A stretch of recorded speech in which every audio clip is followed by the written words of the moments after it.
Hi అండి, welcome to స్వయం పాకం. ఈరోజు రెసిపీ వచ్చేసి శివరాత్రి వస్తుంది కదండి, ఉపవాసం ఉండే వాళ్ళ కోసం ఒక మంచి రెసిపీని తీసుకొచ్చానండి.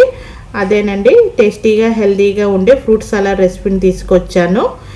ఈ ఫ్రూట్ సలాడ్లోని ఎటువంటి ఇన్స్టెంట్ క్రీములు అలాగే కస్టర్డ్ పౌడర్తో చేసే క్రీములు కూడా యాడ్ చేయలేదండి. ఇందులోని ఇంట్లోగా ఈ క్రీమ్ బేస్ని ఎలా తయారు చేసుకోవాలో నేను ఈ వీడియోలో తయారు చేసి చూపిస్తానండి. అలాగే ఉపవాసం చేసే టైంలోనే తేలిగ్గా హెల్తీగా ఉండేలో ఈ రెసిపీ అనేది పర్ఫెక్ట్గా ఉంటుందండి. వీడియోని ఎక్కడ స్కిప్ చేయకుండా లాస్ట్ వరకు చూడండి. ఒక బౌల్లోని ఇలా పూల్ మకానా ఉంటాయి కదండి, తామర గింజలు 1 కప్పు వరకు తీసుకోండి. అలాగే స్వీట్నెస్ కోసం ఒక 8 ఖర్జూరాలు, ఒక 10 జీడిపప్పును తీసుకుంటున్నానండి. వీటిని ఒక బౌల్లో వేసుకొని గోరువెచ్చని పాలు వేసుకొని ఒక 20 నిమిషాల పాటు నానబెట్టుకోవాలండి. పాలు వేసుకొని ఒకసారి అంతా బాగా కలుపుకోవాలండి. ఇలా బాగా కలుపుకొని మూత పెట్టుకొని ఒక 20 నిమిషాలు అయితే వీటిని సోక్ చేసుకోవాలి. ఇలా సోక్ చేసుకోవడం వల్ల పూల్ మకానాన్ని ఖర్జూరం అనేది కొంచెం నానుతాయండి. మనం మిక్సీ పట్టించుకోవాలి వీటిని అన్నిటిని. ఒక 20 నిమిషాల తర్వాత చూపిస్తున్నానండి. ఒకసారి బాగా మిక్స్ చేసుకొని ఒక మిక్సీ జార్ తీసుకోవాలండి. పాలతో సహా వీటిని అన్నిటిని ఒక మిక్సీ జార్లో వేసుకోవాలి. అలాగే ఇందులో నేను 100 గ్రామ్స్ స్ట్రాబెర్రీనండి చిన్న ముక్కలుగా కట్ చేసుకుని వేసుకుంటున్నాను.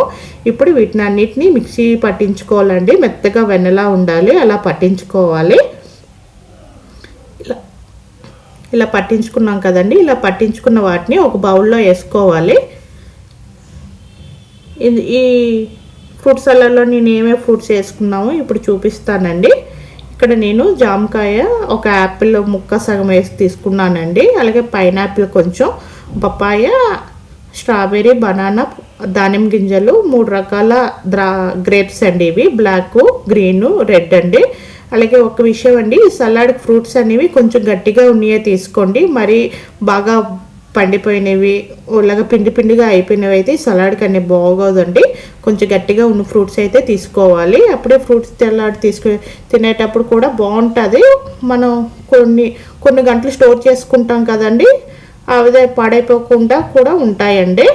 అలాగే ఈ ఫ్రూట్స్ అన్నిటిని కూడా చిన్న ముక్కలుగా కట్ చేసుకోండి, తినేటప్పుడు బాగుంటాయి. అలాగే ఇప్పుడు మనం కట్ చేసుకున్న ఫ్రూట్స్ అన్నిటిని మనం క్రీమ్ బేస్లోని ఇప్పుడు యాడ్ చేసుకోవాలండి. ఈ ఫ్రూట్స్ ముక్కలన్నీ యాడ్ చేసుకొని ఇప్పుడు క్రీమ్ బేస్లోని ఫ్రూట్స్ ముక్కలన్నీ బాగా కలిసేటట్టు ఒకసారి అనేవి బాగా కలుపుకోవాలండి. ఈ విధంగా కలుపుకున్న ఫ్రూట్స్ని ఒకసారి మూత పెట్టుకొని ఫ్రిడ్జ్లో 1 గంట పాటు ఉంచుకోండి.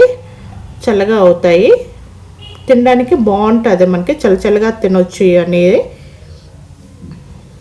నేను గంట తర్వాత చూపిస్తున్నానండి.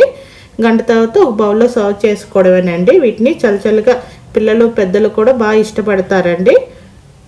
అలాగే చాలా ఈజీగా హెల్తీగా Shivaratri special fruit salad ready అయిపోయిందండి. మీరు తప్పకుండా ఈ విధంగా ట్రై చేయండి. ట్రై చేసి ఎలా వచ్చిందో నా కామెంట్ సెక్షన్లో చెప్పండి.